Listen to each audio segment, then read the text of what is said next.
Bethesda is finally building up Vault 96. Moreover, there is a new hidden quest. You can also learn 3 new recipes, and there are new rules for the Brotherhood gear as legendary drops. It's news time. Hello everyone! Welcome back to another Fallout 76 video. I am so excited for this one because there's so many important things to share, and for a change, they're not about exploits or bugs. There are hardly any spoilers for this video, apart from point 1. There are some soft spoilers there, but it has already been revealed by Bethesda a while ago that Vault 96 is going to be part of the upcoming Daily Ops locations, so I think it's not as heavy as it seems like. Anyway, there are new rules for Daily Ops, drops, the rewards, and even the Brotherhood gear as legendaries. We now have 5 different camp icons, and Bethesda added 7 new items for camps and shelters, as well as a free wheelchair. The best part, it seems like Duppers got screwed with the recent holiday gift changes. Well, let's jump into the details. Alright, let's start with the only spoiler news for this video, which is about Vault 96. Recently, data miners discovered Bethesda has been building up this new vault. The entrance looks generic like most vaults, but the very inside seems to be something completely new. To get in and explore, you need to use the wall or door glitch or get your photo mode behind your back. But apparently Bethesda added a new protection and makes both tricks kinda impossible to do. That's why there's hardly any footage out there. It's not so easy to get in anymore, but according to a recent report, it seems like this vault will be some sort of ice palace, where cryogen research was being conducted there to preserve species and build new rejuvenating formulas. I'm really looking forward to see what Bethesda is building down there. It's definitely going to be a brand new location if the report is indeed correct. Something we don't have in-game yet, at the very least. Plus, it seems to be a lore-rich location, so I say bring it on. There is a new hidden quest that most of you probably missed so far, and that's normal. Without prior knowledge it exists, it's a bit difficult to even start it. I wouldn't know where to go if it wasn't for data miners Sage and Gill. Thanks to them for the details, by the way. Anyhow, you need to head to the isolated cabin southeast of Vault 76. As soon as you fast travel or get close to it, a new Misc quest will start. It will tell you to examine the corpse inside the cabin. Once you get there, surprise, surprise, it's Vault 51's overseer's body, Reuben. Remember that mystery I went over a while ago about Reuben and, well, he died and then he didn't die? It was really confusing. Well, we are finally getting some answers now. You can find Reuben's safe key and the same checklist we could find on his older body, which was located in a forest southwest of Vault 76. We all assumed Reuben was dead since there was a corpse in the same name, but it seems like he lived somehow. In fact, his body was removed from the previous location to be placed here at the isolated cabin. Moving forward, make sure to grab the safe key, then the mission will send you to Vault 51 at the new Shelter's Claim Center. You can now use the key to open the orange locked chest there. It's behind these metal bars, a bit stealthy from Bethesda. Inside, you will find a note called Passwords. The password is Helen. Make sure to loot it and then read it from your inventory to complete the Misc quest. There are no rewards as most Misc missions, so don't expect one here, but you can now access the logged entries at a nearby terminal, which are notes from Reuben himself. I don't want to spoil too much here, but Reuben escaped Zax and Vault 51 and lived here in this shelter for a while attempting to hack Zax from the outside. Now, this Misc quest is basically a pad to new lore, which was added with the Still Dawn DLC. Anyhow, I'm sure you guys will enjoy this little adventure. I really like to unveil such mysteries, even if it's just to know a little bit more about what happened in the past. Maybe some of you guys enjoy lore and exploring, so here's a great opportunity to do so. Now, let's move on to something interesting but strange at the same time. There are 3 new recipes to learn with the Still Done DLC. You can find them all at Bloody Frank's, a Blood Eagle outpost near Barclay Springs. The recipes are not exactly new, they have been in game for months, but they were bugged before, so you weren't able to learn them before the DLC, as obvious. Anyway, let me show you where to find them. The first recipe note is at the very start of this outpost, past the turret. It's on the metal shelf near the fridge. Note that once you read or pick the note, you will auto-learn the recipe. It's not like the usual recipe where you have to click to learn it. The second note is a few steps away on the automobile house to the right side, on this wooden furniture near the beds. The last note is past the kitchen area. You need to take the stairs left and go straight up until you see 2 beds. You can find the recipe on the wooden furniture once again. As I said before, you can find them all in just one run. If you choose to take the notes, you can drop them later near your friends and they can learn the recipe that way. It's very simple. Now, let's check the new foods you can cook. First of all, if you are a vegetarian, forget it.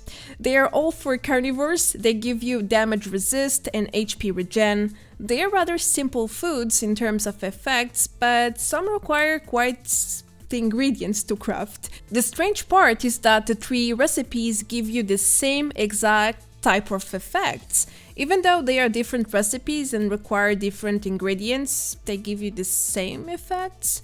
Maybe Bethesda forgot to update the effects or something alike. It doesn't seem right. There's not even a herbivore option. Why add 3 new recipes all with the same effects? Anyway, here's the effects you can get if you don't have the herbivore mutation. You can get up to 25 damage resist with the Strange in Numbers perk active. Personally, I don't think these new recipes are worth crafting. They require a fair amount of farming, but then 20 to 25 damage resist is pretty decent. So for certain fights it might be worth the trouble. In general though, for the daily event farming for exploring, I highly doubt it's worth crafting. But well, it's totally up to you. The next news is really important to know if you are trying to farm any of the new Brotherhood gear as legendary, of course. Once you learn the new plans, which you can get from daily ops, you have a slight chance to roll it as a legendary from the previous rolls. But that's not the only way. Daily Ops rewards include mystery picks. You always get 1 or 2 legendary items per completed run, so there's also a chance you can get them there. Now, there's a third way to obtain legendary versions of the new Brotherhood gear by completing events, but not all events. Only those who include a mystery pick in the rewards. In other words, events that always drop a random legendary item, such as Scorched Earth, a Colossal Problem, Free Range, and so many others. However, legendary bosses cannot drop such items as legendaries. According to the data miners, this is a huge bug. They are supposed to drop them, but they do not, at least for the time being. So do not waste time farming legendary enemies. Make sure to focus on daily ops and high tier events to ensure you at least have a chance to get what you want. I know the chances are slim, but it's the only way. That's why it's so important to know how the system works for these new untradeable Still Done plans. You don't want to end up doing the wrong things when your chances are already so low by doing the right thing. Just saying. Another important thing you should know is about daily ops and the recent changes to the rewards. First of all, Bethesda removed the 1% chance to get rare plans as we were thinking it would be. Thankfully, you no longer get duplicated plans, which makes the plan farming much easier. I mean, it still takes a while since you can only unlock the Elder rewards once per day per character, but still, this change is beautiful. It's night and day. Like, it can't even be compared to what we had before. Anyway, what you probably don't know is about a new visual bug, which looks like this. Once you finish daily ops, you might see an empty rare reward category, just like you see in your screen. This bug was on the PTS for weeks. I was hoping they would fix it until the DLC release, but that didn't happen. Anyway, as I said, it's a visual bug. It might not show what plan you looted, but it doesn't mean you got nothing. Make sure to always check your notes tab in your inventory when this bug triggers. You might end up with a surprise there, like it happened to me. Sometimes you really get nothing, but when that's the case, it should say something under the rare rewards, like none or no remaining rewards for the day. It's a silly bug, I know, and it might lead players into thinking random new plans just popped into their inventories, but that's not really the case. You might have noticed that the Fallout Shelter system added some new camp icons into the game. I've seen some questions about this matter, so I decided to make a short point about it here. There are 5 different camp icons now, and 4 of them can only be seen when you are part of a team. So the generic camp item you will see for most players is the green one with a V, which stands for vending machine or vendors. These are also the only type of camp you can fast travel to when not teaming up with the owner of the camp, of course. Now, the other 4 icons are yellow and they get activated when you are part of a team. When your teammates have camps to start with, then the division starts. If it's only a camp with no vending machine or shelter, it's a plain yellow icon like this one. If the player has a vending machine active, it becomes like the green one, but in yellow. Now, if a camp has no vendors and the shelter, it becomes like this with a radiation symbol on the right side. If the camp has everything active, the vendor and the shelter, it looks like this. The radiation icon becomes rendered. The same type of rendering from the icon with the vending machines.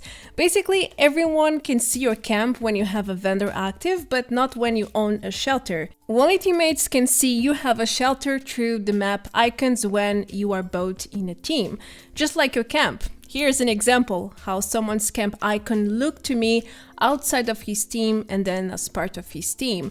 First, I could see the green icon since he had a vendor. Once I joined his team, I could also see he had a shelter as the icon changed. I hope this clarifies the new icons and what do they stand for. What about the servers? Are they better? Are they worse? Well, that's a complicated question. Bethesda added a few improvement points regarding game and server stability in the latest patch notes. But, to be honest with you, I haven't felt any improvement. I've been playing in my private server while questing, and during one of them I got kicked from my own server with the server not responding error. Thankfully the mission didn't reset, but I still had to go back, and it was a lot of running, not pleasant at all. My game has also been randomly crashing, like when I get inside instanced areas or when using my favorites bar.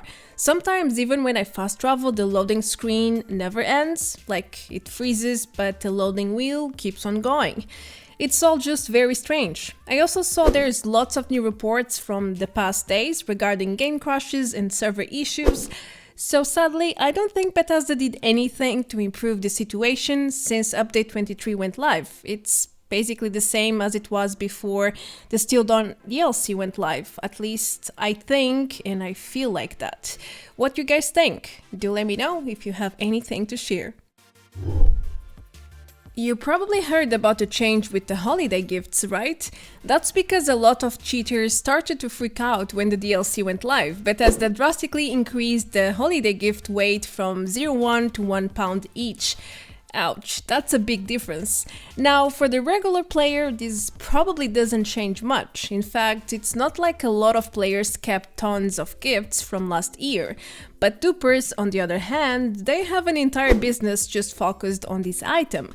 There are thousands of them for sale on third-party websites, and honestly, they use other exploits to access unlimited stash and store millions of them. So this change didn't necessarily affect their production or storage.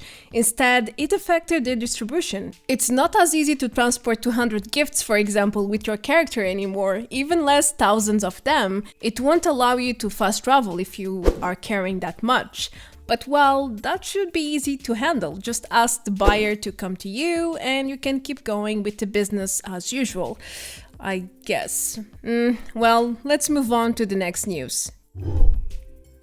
Bethesda added 7 new free camp items to use at both your camp and shelters with a new side quest called Home Expansion. Some people have been focusing on the new Brotherhood of Steel questline, and for one reason or another they forgot about the Home Expansion one, so here's a small reminder. By completing this mission you can unlock a full set of vault items such as a new wall, floor, stairs, railings, door, and even a welcome mat. And of course, the utility room, your very first free shelter. If you don't know where to go or how to do this short quest, make sure to check my guide. I also go over all the new items there, since, well, the mission rewards do not display the full list, which makes it impossible to know all the new rewards you just unlocked by, well, just relying on the game. You need to either go to wiki or check someone's video, media to understand what you really got. And thankfully, I can help you there. What about the forbidden knowledge? It has been disabled for almost 2 months now. Yeah, it has been that long. And it's still disabled. Nobody seems to know why exactly. I suspect there is a heavy bug associated to this daily quest, but I'm not sure what type exactly. Meanwhile, Bethesda has confirmed the quest is still disabled and we don't know when it will return. On the public test server, this daily mission was live though, and you could even deliver technical data to Scribe Valdez. So just to let you know, once it returns, you will have 2 places to deliver technical data. You can store it at the old cache in Fort Venture as usual, or you can give it directly to Scribe Valdez at Fort Atlas. For that, you obviously need to have the Forbidden Knowledge mission active. So for now, all you can do is wait. As the last news, I have something really sweet. Bethesda added a wheelchair to the game. It all started with a Reddit post a month ago where a disabled person asked Bethesda to add this item because it would literally make her happy, and I can understand why. A community manager followed up with the idea, and now we have this item unlocked for free and for everyone. That's right! Isn't that lovely? I already added it to my medic bay. You can find this new item in the chairs section, in the metal chair entry. It's one of the first chairs there, if you browse it to the right side, of course. Now, this change is not part of the patch notes, so I believe most of you were not aware of this item yet. Hopefully now that has changed and you can now put it to good use at your camp. For today's bug, we have a very simple one, where this player turned white from the daily ops enemy freezing mutation. It's like he became a nice sculpture or some sort. Poor guy, I hope he returned to normal soon after this screenshot. Anyway, that's everything I have for you today. That was a lot of information at once, I know, but I feel like all these points are very important to delay a few more days, so I tried my best to get them all together and out there as soon as possible. I am Marta Branco, thank you so much for watching, and don't forget to leave a like and subscribe if you would like to see more Fallout 76 news like this. And well, don't forget you can always support me even further, the links are always below the video.